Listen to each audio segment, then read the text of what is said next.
Good old Bob. He stands on a scale in an elevator. The elevator is accelerating at a rate of 1.5 meters per second squared in an upward direction.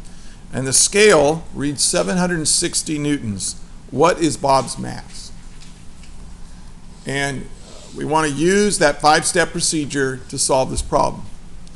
So if you're watching this online, you were absent or whatever, pause it right now and try to do this problem. And by the way, those of you who are here, you're seeing it now. If you want to practice, you can you work problems over again. So don't be afraid of getting online and checking this out and doing it over again. So anyway, first step is to use given, find, and solve. So given, we got Bob standing in an elevator. So just draw a simple little elevator. Gives you a chance to use your awesome artistic skills. Right? Here's the bathroom scale. Okay, here's Bob. Bob looks like Gumby.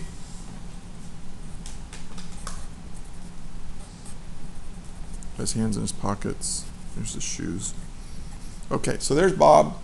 And Bob is accelerating upwards with 1.5 meters per second every second in an upward direction. And we also know that the reading on the scale is 760 newtons. And what we're trying to find is Bob's mass.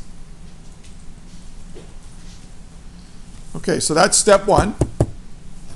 Okay, step two is we're going to isolate the object of interest, namely Bob. Okay, so here's Bob. We want to isolate him, draw and show all the forces acting on Bob. That is, we're going to draw a free body diagram of Bob.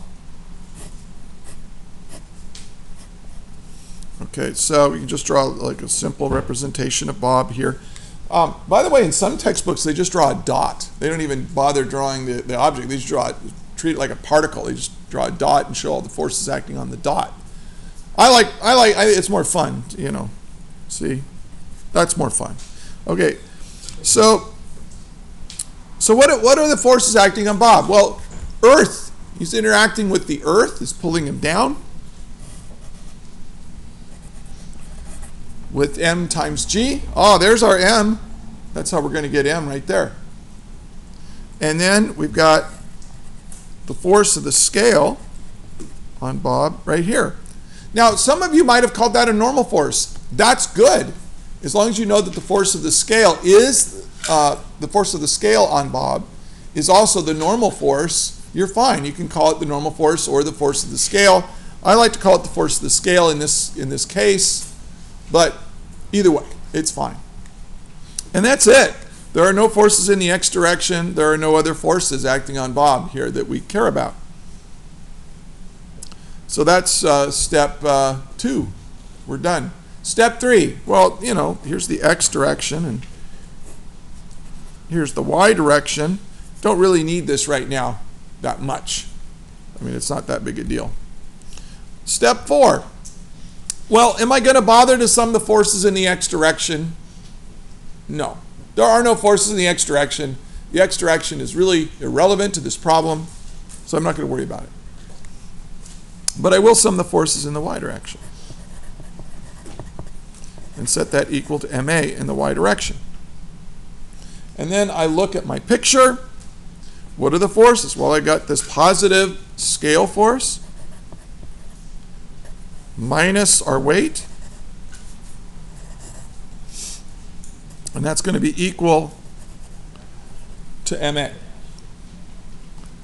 Okay, so now I'm looking at this equation, and it says, oh, Jessica, this is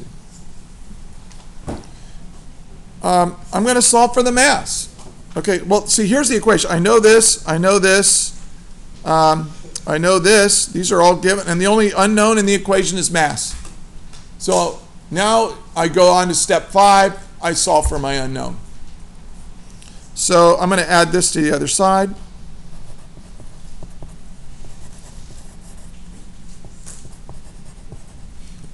Then I'm going to factor out the mass.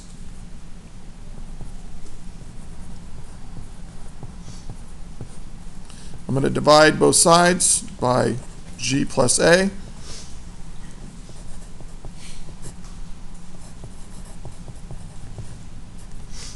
Oops, I'm off scale. Tell me if I'm off screen, please. And now all I got to do is plug in my numbers. The scale was 760 newtons. G is 9.8. You can put newtons per kilogram or meters per second squared. They're the same units. Plus A is 1.5 meters per second squared. And then get out your calculator.